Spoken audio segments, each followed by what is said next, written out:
Oh, I just love the look of glistening green grass. You know the green I'm talking about. Moist with sprinkler water, reflecting the radiance of the sun. In that regard, Louisiana's grass is in a class of its own. Just picture it on a clear summer day. A cold beer in one hand, gazing out from your porch onto the garden you're so proud of. This is the life. Doesn't get much better than this. That's how you feel. A well-kept garden and a cold beer, the ultimate combination. They go hand in hand, just like hot dogs and sporting events. But that grass,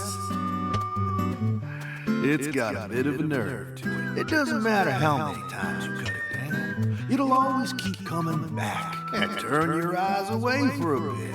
And that's when it'll really sprout up. Up until last week, your garden was perfectly pruned and balanced, symmetrical and pristine.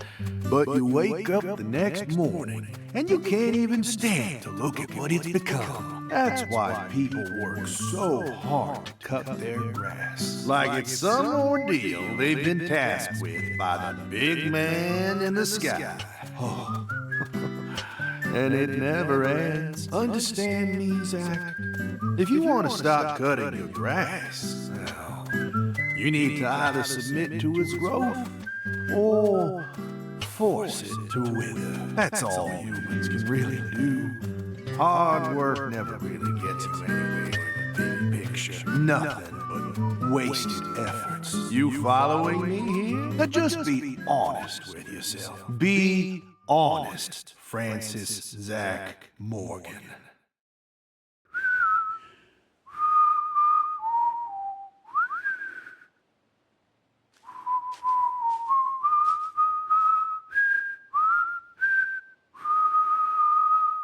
Oh, howdy, Zach. So we meet again.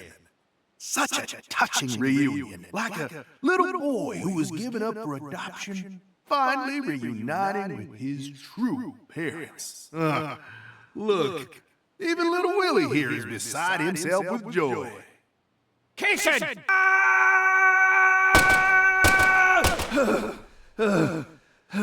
Oh, dear. Damn it!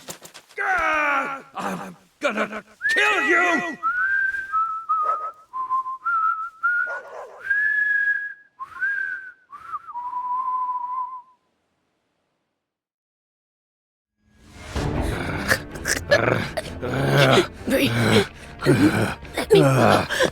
Hey, let her go! What the hell's gotten into you?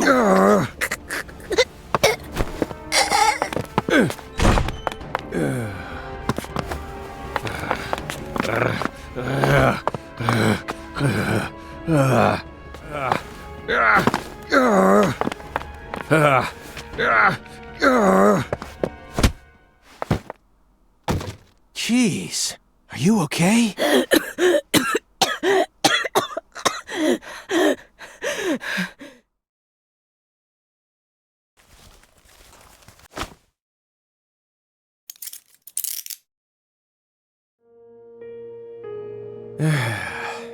That should do it.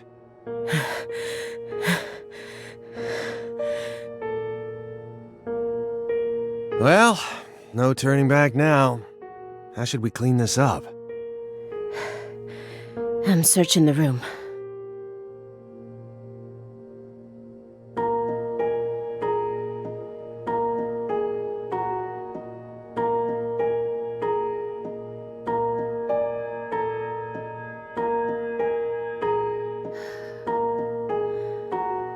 Why did you come here, Aaliyah?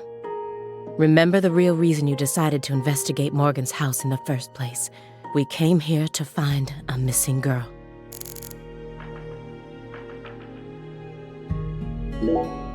Come on, Agent Jones. I know you're hiding something. What are you talking about? You've been watching him for 4.5 years, haven't you? Can you really stand here and tell me that you never saw a single one of the strange signs I'm picking up on now? What signs?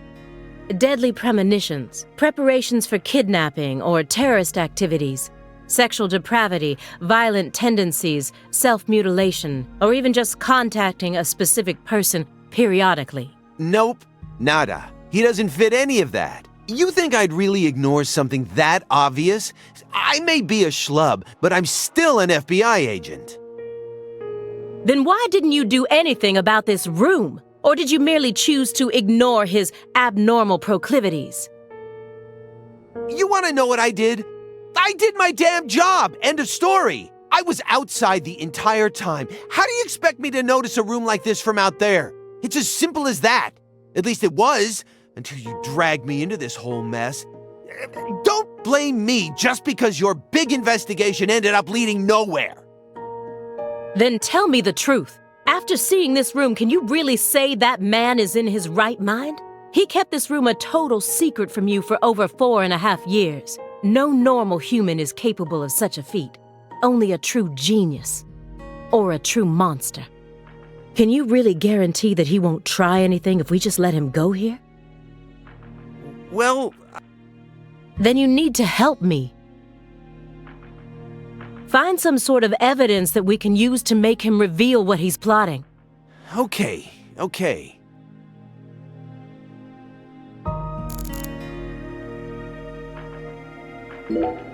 Why do you think Jethro here survived? Why? I mean, doesn't he look like the kind of guy who'd die first in a horror movie? He married into the Clarkson family. He didn't possess Clarkson blood, so he had nothing to do with Helena Doman's plan. The blood purge thing? But if that was all there was to it, then Helena Doman wouldn't have killed anyone but Clarksons, right? Yet a ton of the Clarkson gang members died, along with Sheriff Woods. Doesn't add up. She did whatever it took to achieve her goals. She'd kill if the plan required it, but killing people outside of the Clarkson family was never a priority. Her ultimate goal was to cut off the Clarkson bloodline. Maybe he was always meant to be an assistant to the goddess of fertility. What, like a servant? He was the kind of person who was most in his element when he had someone to serve. Even afterwards, he let Patricia take over the estate, while he became her assistant. As soon as he settled into his role, the townspeople started to respect him. Now they practically revere him, and he's even earned himself a nickname, One-Armed Danny. So you think his life played out exactly the way Professor R planned it to go? Talk about tragic.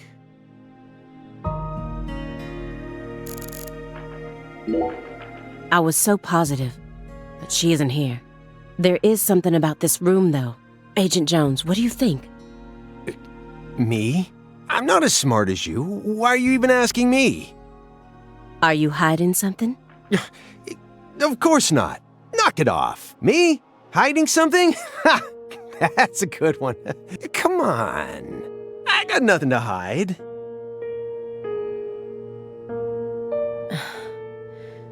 I thought I would find answers in this room. I thought that Patricia would be here, but I was wrong. This room is only filled with photos of people related to the case and the handiwork of a madman. Feels like I'm wandering through a heavy mist. Why is Morgan showcasing those women's photos and that bed? If you loved someone from the bottom of your heart, would you ever be able to marry someone else? Or kill for them? Whoa, what are we talking about? I never heard of any kind of motive like that in any other murder case. I just keep feeling like we're being fed a story that he made up in his mind. True. Honestly, without having experienced what that's like, I can't really say what I'd do. But I'd never try and force love to happen if it didn't seem like it was meant to be. There are 3.5 billion women on this planet.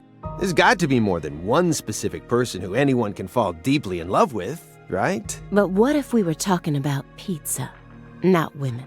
You just discovered the perfect ultimate pizza, but you aren't allowed to take even a single bite unless you kill someone for the cook. Have you ever loved someone with all your heart? What kind of person do you take me for? That's my line.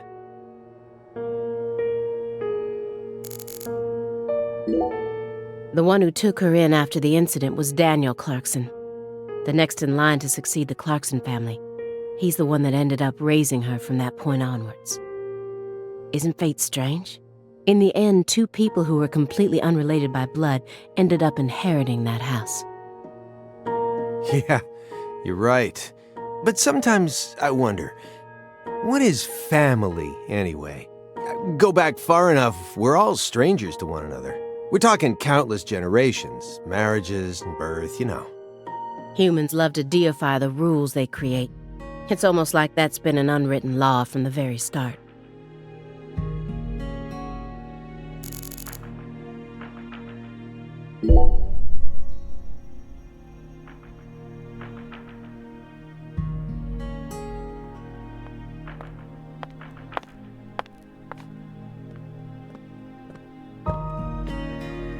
Why did Lise have to die first?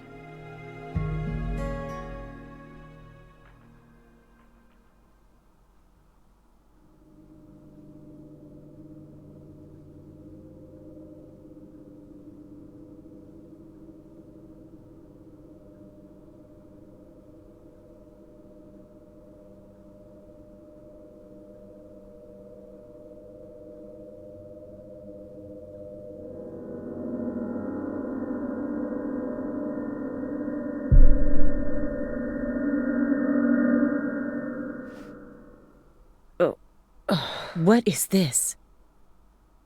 Oh, you gotta be kidding me.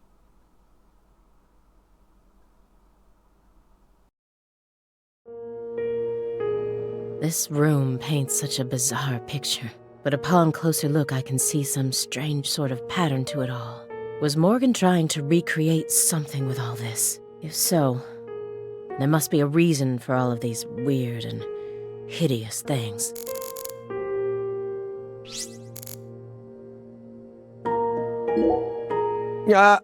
You sure it's okay to press that? Won't know until we try. Hey, it's Woodstock. Look, a peace sign. Love and peace, man. Even I can figure out what this is from. It's Jimi Hendrix, Janis Joplin, Grateful Dead, and Led Zeppelin. But I shouldn't have to explain it to a music nut like you, right? That isn't a peace mark. It's upside down. You don't need to be a music nut to see that. Who says that's the top part? If you're looking from Lisa's head, this is the top part, making it a big, fat peace mark.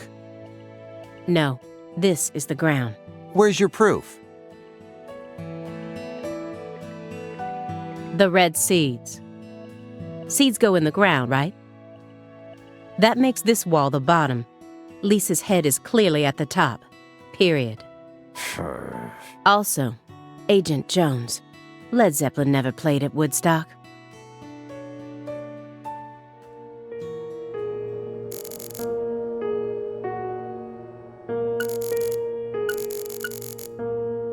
Galena Clarkson went to California to become an actress, but things never took off for her, so she eventually returned home.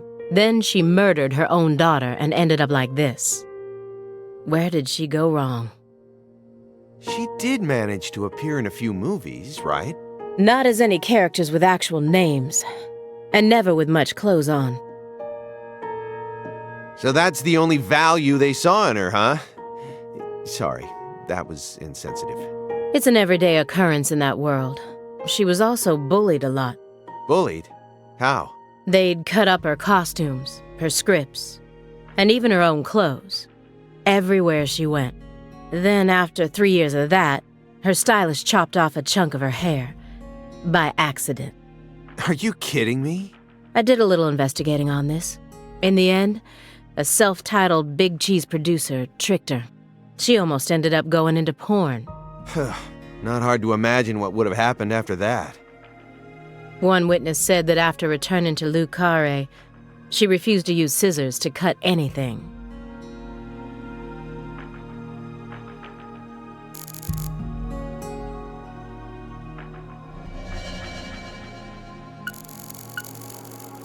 When Helena Doman returned home, someone must have let her inside. You think that was her brother-in-law, Daniel? I don't know. Well, alligators did chomp his arm off. He probably had it in for old man PJ too. But, I don't think he had anything to do with this. Why not? You're making it out to be more complicated than it really is. That's always the problem with people like you. Too smart for your own good. Just get to the point. Professor R marched straight through the front door to the mansion. She arrived right at her destination using the quickest route possible without having to undergo a single security check. I know. My question is, how was she able to do that? Because she's family. It doesn't matter if PJ disowned her. He never stopped loving his son. A father would never abandon his child, no matter how much they failed to fulfill his expectations. That's what being a parent is all about. Don't look at me like that. I know, I don't have a son myself, but I have a father. He's still back in my hometown, managing the printing plant my grandfather started. He'll be turning 80 soon. He wanted me to take over the place, but as you can see, I'm out here. But I know how this whole thing works. Even though I haven't seen him in forever, the minute I go home, he'll welcome me with warm, open arms.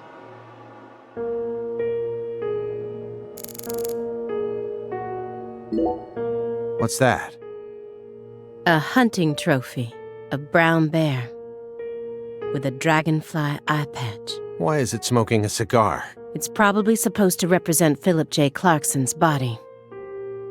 And the elk is? Helena Doman. So that's why it's got such good taste in fashion. And this one is Galena Clarkson? Why did he want to line up corpses that were killed in different places, all together in a single room?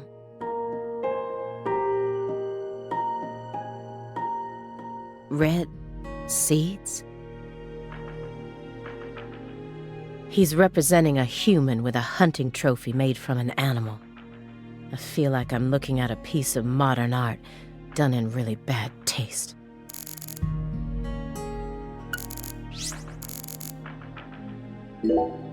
Anna Graham, the first victim of the Greenvale case. Her body was found hanging from a tree, like a goddess being worshipped in a sanctuary.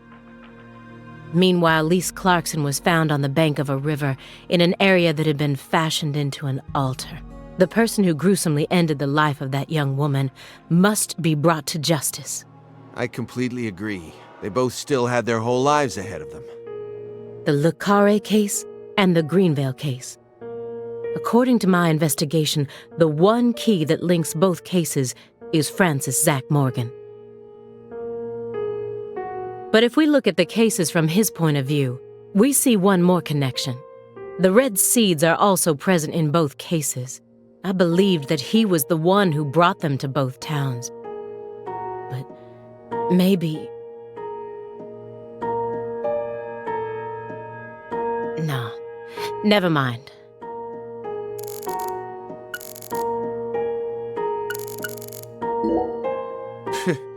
Sure seems like our friend Daniel here was just destined to suffer. He crossed the entire continent and married into the Clarkson family, all for the sake of the woman he loved. But then the love of his life became a drug addict and ended up murdering their very own daughter. And she too was murdered as part of her big brother's conspiracy.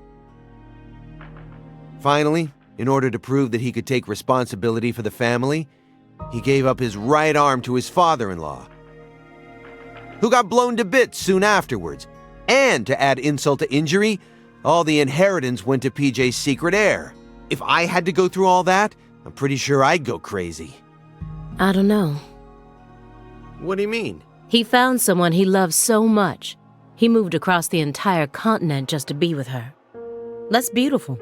It also seems that he was eventually able to make an identity for himself in Le Carré as well. After I found his daughter's body, I interrogated him for a bit. When I told him we were going to do an autopsy on her body, he didn't react violently in any way. I remember him looking relieved and tired, kind of like someone who'd just woken up from a coma.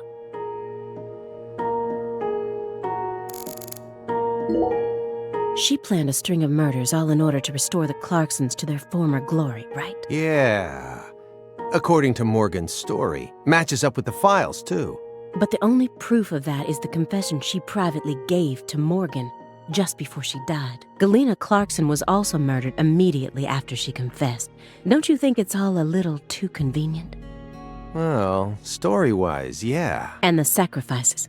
None of the FBI's official records contain an example of an actual human sacrifice. Aside from the cases that Francis Zach Morgan handled, that is. There are tons of examples of animal sacrifice, though. And remember the witch hunts back in the Middle Ages? Meaning? Meaning, there are always exceptions to the rule. And Morgan alluded to the existence of some sort of journal, right? I think he said he read it in Professor R's lab. If we could find that, maybe this would all become easier to swallow. The report didn't mention anything about a journal. And if it truly did exist, it surely would have been submitted as evidence, unless he tried to cover it up on purpose. Or... unless the journal never existed in the first place. Exactly.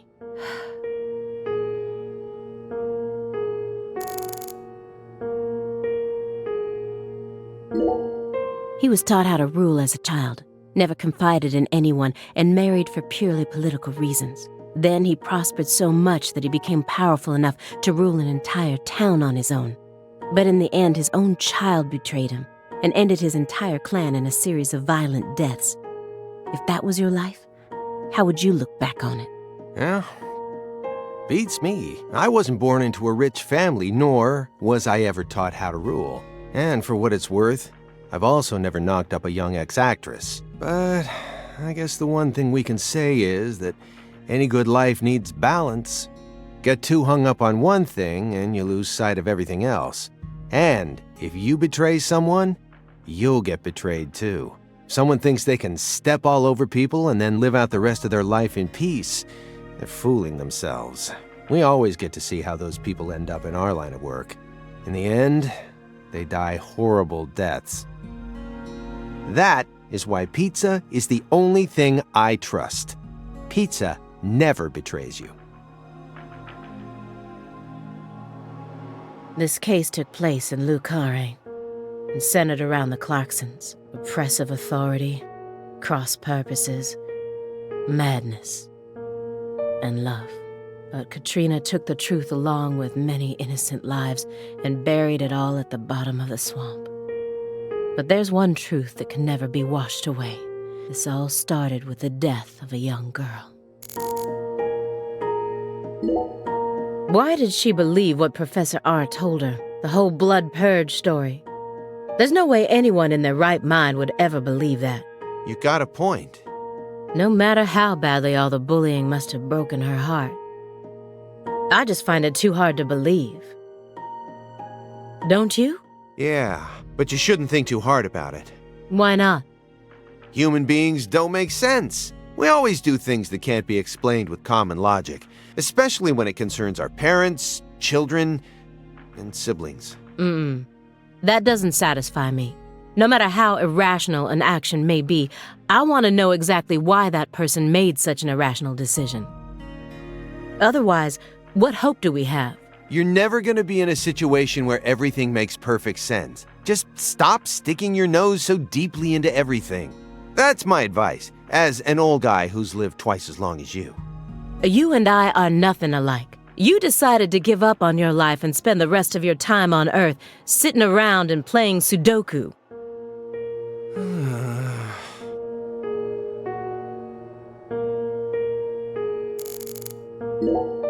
Everyone thinks that the principal thing to the tree is the fruit.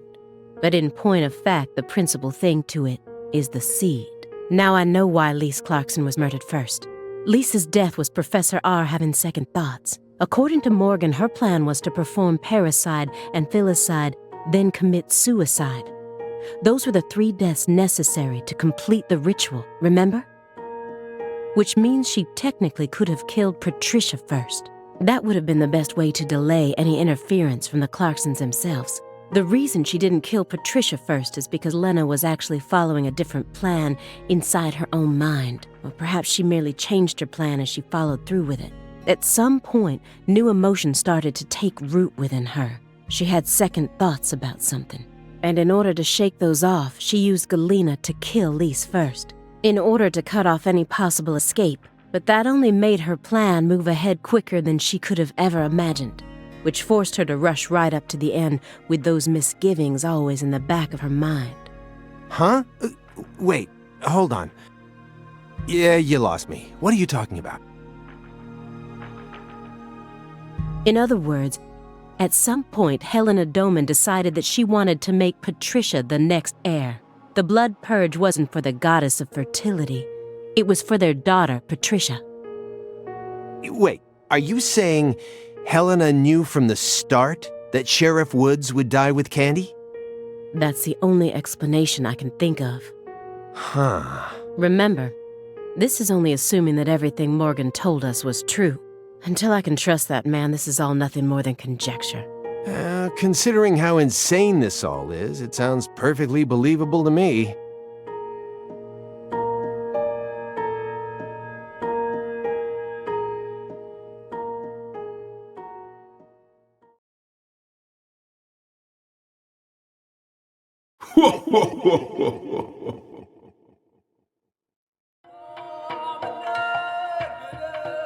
Francis Zach Morgan. Remember me? Oh, cat got your tongue. Understood. You know why I'm here, don't you? Surely you must know what this means. To commemorate our reunion, allow me to give you another oracle. The contract, once signed, will last for eternity, but only in the presence of true love. Did you hear that? Good.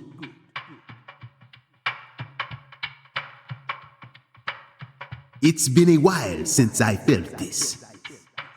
You know, there's hardly anyone in this era who can see me like you can. And they've been dropping like flies since you first came to see me. Breaks my heart.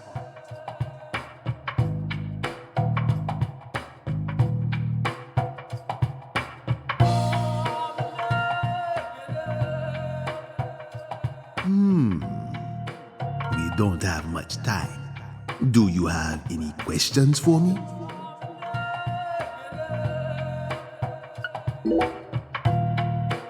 Excellent. You pass. You haven't changed, Francis Zach Morgan. But that question isn't for me to answer. Go and see it with your own eyes. Oh, time's up. We'll have to finish this during our next reunion.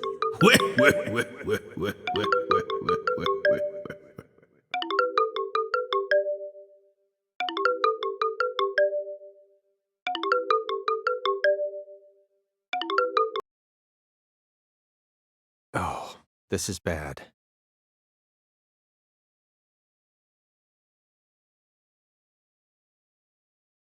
Agent Jones, what is this referring to? Avery Smith kidnapped Patricia Clarkson and escaped. Avery Smith? The vault manager? Why would he kidnap Patricia? Tell me what's going on right now. Well, Answer me, Jones. I made a deal with Morgan.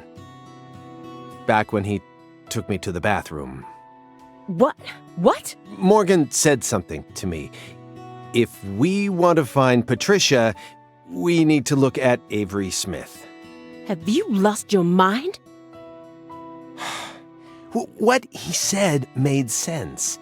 Ever since 2005, Avery's been working deep inside that cold storage warehouse. He was also arrested in the past for getting too friendly with Lise Clarkson. And After Katrina, he apparently worked on renovating the warehouse for free. What if that allowed him to freely modify the warehouse as he pleased? That would explain why her body remained missing for 14 whole years. And then I did a little check and found out that he never went back to work after Christmas vacation ended. So what? Why would you trust him? I don't. I just decided it was worth investigating, that's all. So, I sent 2 agents to Avery's house without telling anyone. I just called in a favor from an old friend in the New Orleans branch. No one gave you clearance for that. You think you can just...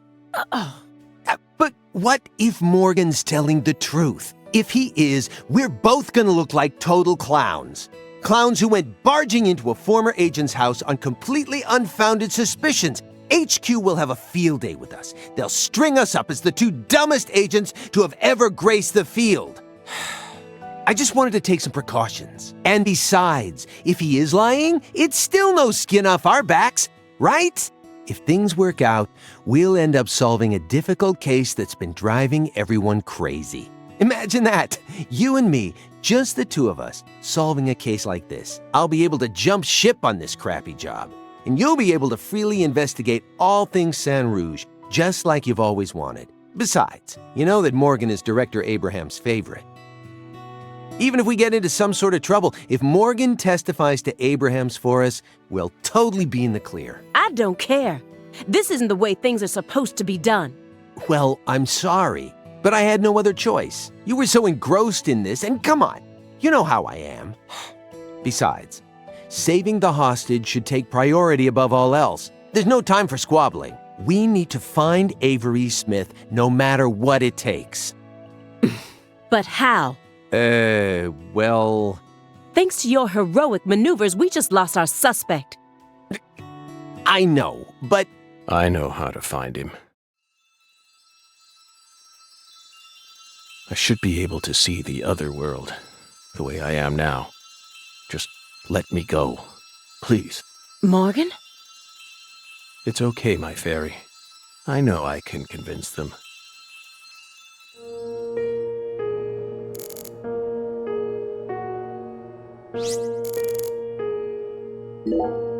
I found the first one last autumn, a dead rat with a bud coming up out of its stomach, just like this one. A rat ate a red seed, died, and the bud sprouted. Honestly, it shocked me. Up until this point, I'd only ever seen red seeds, saplings, and big trees, so I decided to grow one of my own. What are you talking about? I needed to solve the mystery of the red trees. Why do they exist? But all of my sprouts died without ever growing the tiniest bit. Forget about a big tree. I couldn't even grow a single sapling. So you kept experimenting. 2 days after the seed enters a rat, it takes the rat's life. On the 3rd day, a bud sprouts up, then grows to that size after 5 more. I tested this on 137 corpses. In only a few months? But I was never able to grow a bud any larger than this size. I still remember what he told me. Apparently, there's a special trick to making these grow. You're totally insane.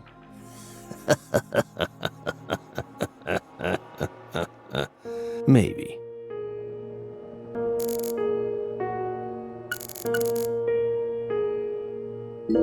I don't have much time left. I'm pretty sure that's why I can see the other world now. I'd lost that sense ever since the Greenvale incident, but it's back now. Please, will you just trust me? Come on, Simon. You'll trust me, won't you? What? No, Agent Jones. Remember the warning I gave you at the very beginning? You can't let him take control of the conversation. Yeah, I know. I know. Please, Halia Davis, let me go.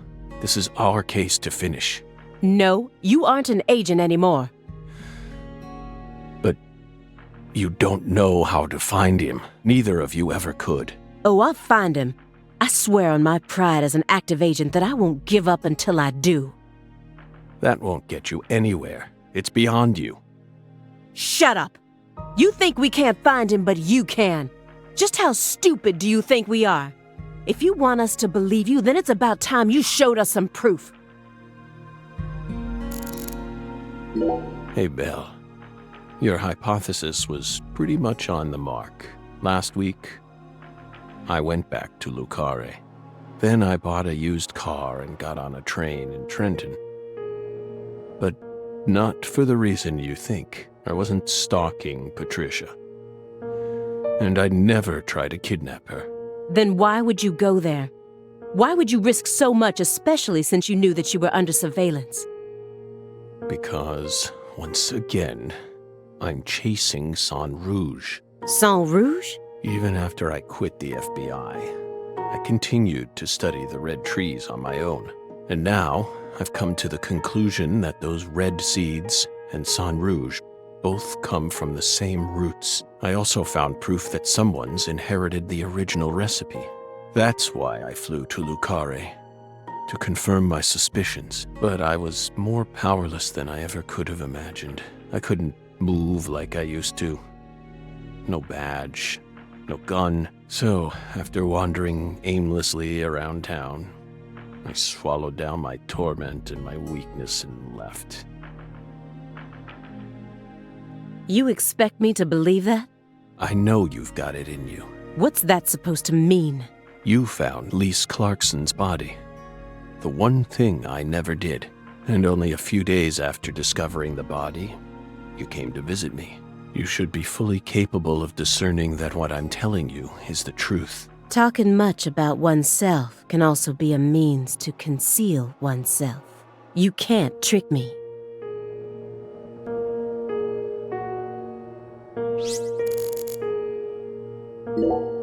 You said that she was the mastermind behind the tragedies in Lucare, that her convictions about the Clarkson bloodline are what started it all. Yes, that's right. She instigated her younger sister into killing her own niece. Then she committed suicide immediately after killing her father, hoping that Sheriff Woods would be able to complete her plan. How could one call such an unpredictable series of events a plan? And as we saw, Sheriff Woods chose a fate that was completely different from what she envisioned. No, he didn't. In the end, things went exactly as she planned.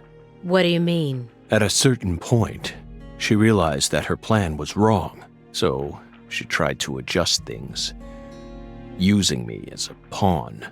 But then, the unexpected happened. She and I both underestimated what Avery was capable of. That's why I'm here right now trying to convince you, in order to save Patricia's life. If your story is true, then why did Avery Smith kidnap Patricia? Patricia resembles Lise. I even got them confused once. And Lise reported being stalked by a 10-foot man. That's Avery Smith? Exactly. But he's only 6'7" at best. His physical characteristics don't match the person you're talking about. I once concluded the very same thing, but now I know. That was definitely Avery.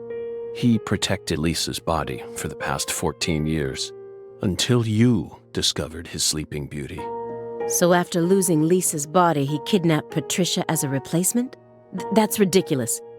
Is that really what you think happened? Even if Avery did possess that sort of mentality, it doesn't make sense. If Lise was really that important to him, he would have tried to steal her back. Not now, maybe, but certainly after she was buried. Would you be able to go on worshipping a goddess who had been defiled by so many hands? That ice was a barrier, a shield that separated the divine from our world.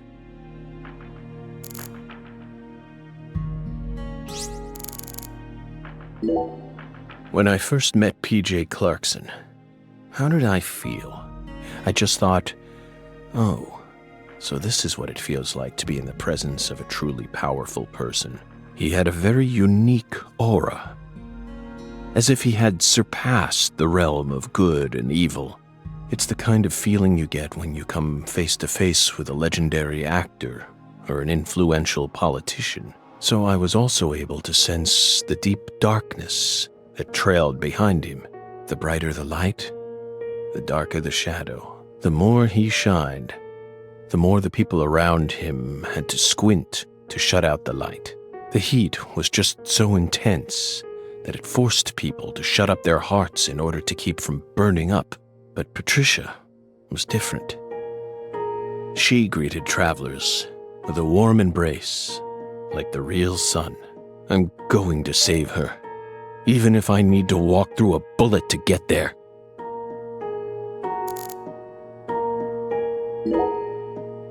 You said that someone inherited the Sang Rouge recipe, didn't you? Is that someone Avery Smith? It has to be. Avery used to help Professor R do research in secret. What? Well, that wasn't in the report. I only realized it just now, the moment I spilled my coffee on the floor. Avery revealed that he was helping with some sort of research. But at the time, I let his confession go in one ear and out the other. Now that I look back on it, I realize it was solid proof that he was helping her produce Sang Rouge. What makes you think that? He had free access to the deepest parts of the cold storage warehouse. Oh. Wait. Sang Rouge needs to be produced in an extremely cold environment. Exactly. Aaliyah Davis. You already considered this possibility, didn't you? That's why you investigated the cold storage warehouse as soon as you got to Lucare, in order to locate where Sang Rouge was being made. Then, you came across Lisa's body by pure chance. Melvin wasn't the Fool King. What? Many different characters pop up in Lena's journal, and I mistook one of them for someone else. What are you talking about? After Simon hit me and I fainted, I had a dream. Now I'm convinced I'm the Fool King. The Fool King was always meant to be an outsider who suddenly arrived in Lucare. And the man she felt a need to eliminate wasn't me, but Avery. Lena realized her plan was on the verge of falling apart. She also guessed that I would be able to save Patricia from Melvin. The one worry that remained in her heart was leaving Patricia behind and how her life would play out from that point on. Especially since she would be left behind with Avery, a large, childlike man who's beyond anyone's control. She wrote that journal entry hoping that I, the Fool King, would be capable of stopping Avery. And she wrote it in a specific way in order to try and rouse me to action. Lena and Melvin both entrusted me with their daughter. So please, just let me go. It's my duty to protect her. Who do you think benefited most from the Greenvale case? No one benefited from it. Many lives were lost. That's all. You really believe that? Everyone who survived was overcome with sadness, scarred for life. Without exception? Without exception. Isn't that right, my fairy? I feel like you're the one person who benefited from the case. You were able to add a new chapter to your stunning career and earned unshakable trust from the chief. That's what allows you to go on using his intel network as you please, even though you're retired. Are you seriously suggesting that? Sickness is destroying my body. I feel like I'm on the verge of losing my mind, yet somehow I'm unable to forget the cases connected to those seeds, whittling down what's left of my life, chasing them.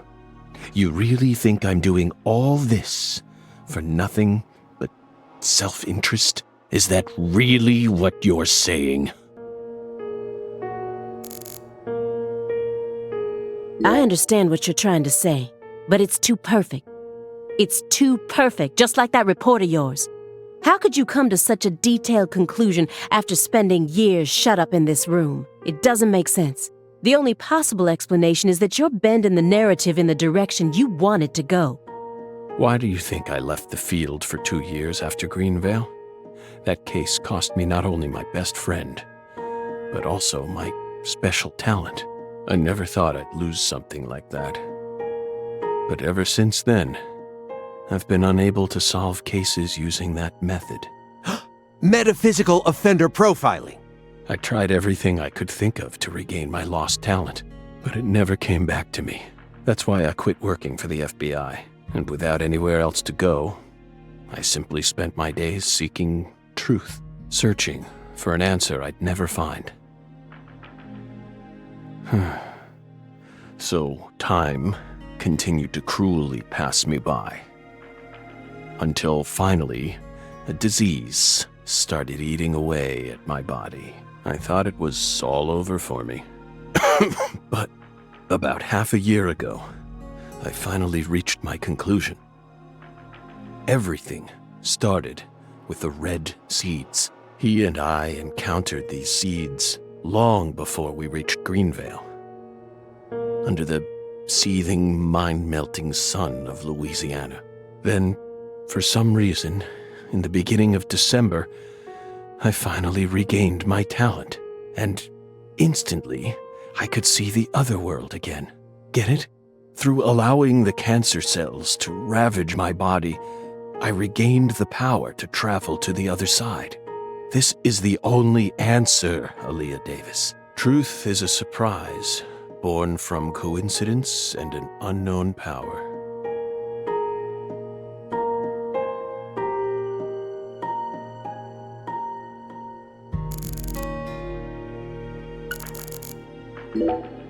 I made a promise with Melvin. He entrusted me with Patricia. All he had left. But immediately after you solved the case, you sent her to the Clarksons and left town. Isn't that right? You let go of her a long time ago. So you have no right to step back into the picture now. That was the wrong thing to do. I was young, but now I have the chance to right my wrong.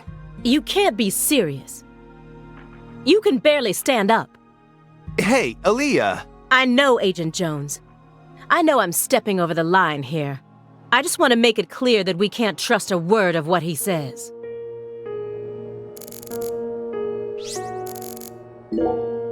She was the first perpetrator in the case. And technically, she was also the first victim. Maybe... Well, it's impossible to ask her now, but maybe she really did love her daughter with all her heart. And so, she was afraid. Afraid of what would happen if her daughter did end up inheriting the Clarkson estate. It was fear, or something like it. That's what lit the red tree inside. That's still no reason to kill someone, especially not your own daughter. I know. Of course I know that. And I'm sure that deep down, she did too. 2 bizarre cases derailed your life. It must have been extremely painful. You have my deepest condolences, but that doesn't put you in the clear. You're still a suspect. A suspect? For what? Patricia isn't here. The murders of Sheriff Melvin Woods and Candy Woods. Their bodies were never recovered. Katrina carried them away, along with many other lives. Aside from that report you wrote, there's nothing that proves your innocence. Hey, let's not jump to conclusions here. Oh, I'm not. I also suspect there's a possibility that he murdered individuals connected to other cases that he's worked on. The Greenvale report bears the same inconsistencies as this one, and both cases are filled with victims whose deaths were never witnessed. Stop. Don't say another word. If you so much as mention her name. If I mention it, then what? You will pay.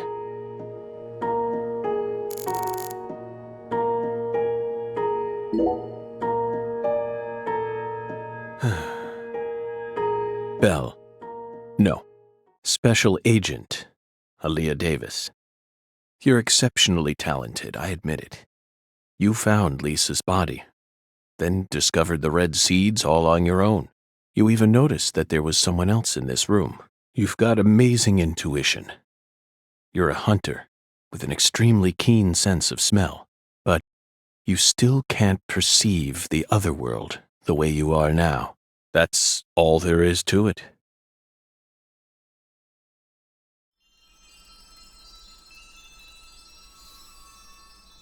Simon, look inside that trash can. Huh? The trash can? It's right behind you. Then you'll know for sure that I'm telling the truth.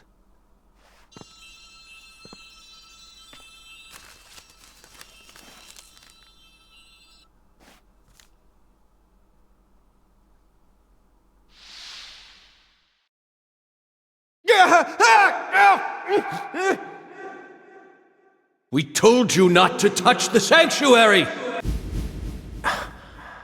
What is this?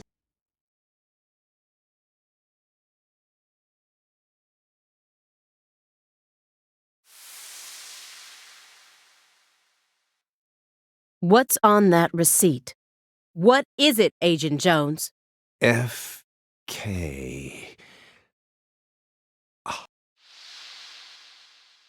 Contact a local agent and have them investigate Avery Smith's home. There are still agents investigating the Lucare area, right? Trust me. That's where Patricia Clarkson is. Trust you? Where's your proof? Ask Aaliyah Davis. Ask her about the name of the person who tipped her off. What do you mean? You're from Chicago, and you love pizza, right? Especially deep dish pizza, smothered in cheese. What does this have to do with pizza? Just ask her, and ask her why she decided to take this case in the first place. Got it? Pizza will never betray you. So you need to trust it, too. But how could you have known that I would come here with her? I didn't. I just bet on you. God damn it. Hey! Tell me what's going on right now, Agent Jones. Thank you, my fairy. Car key, Simon. Let me go. Don't worry. Just trust in the pizza. I'm the anonymous tipper. F.K.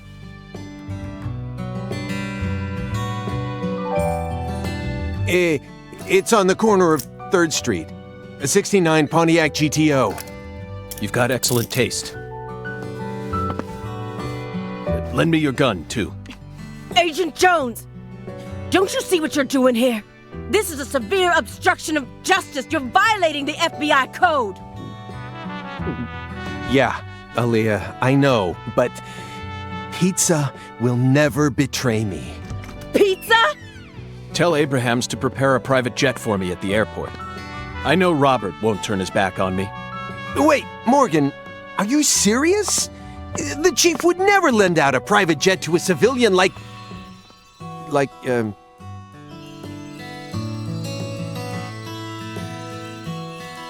I have to leave you for a bit, my fairy. They'll be fine. They'll figure it all out.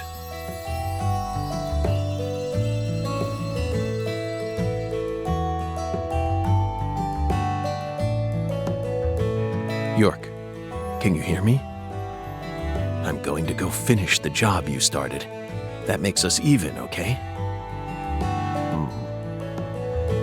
York, she really is a genius agent. She's probably going to end up being an even better agent than we were. She just needs more experience under her belt. She's still only pursuing the world she can see with her naked eye. She needs to experience more frustration. She needs to strengthen herself. On the other hand, Simon's much smarter than he looks. No wonder he was able to go on watching us for 4.5 years. All that struggling under the surface paid off in the end. Do you want to know why he decided to start trusting me? It's simple.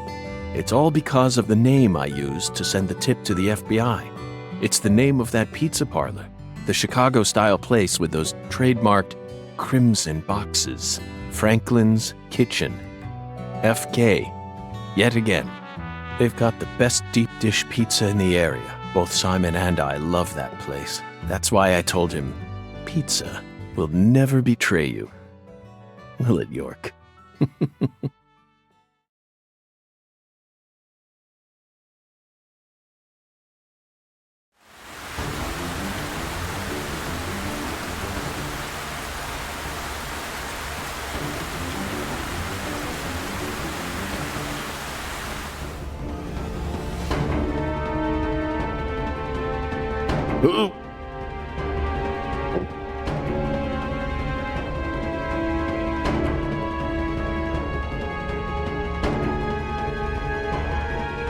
York, it's almost time. Let's finish this. I'll be there soon. Watch my back, will you? This is going to be my final battle. So I'm this far gone, huh?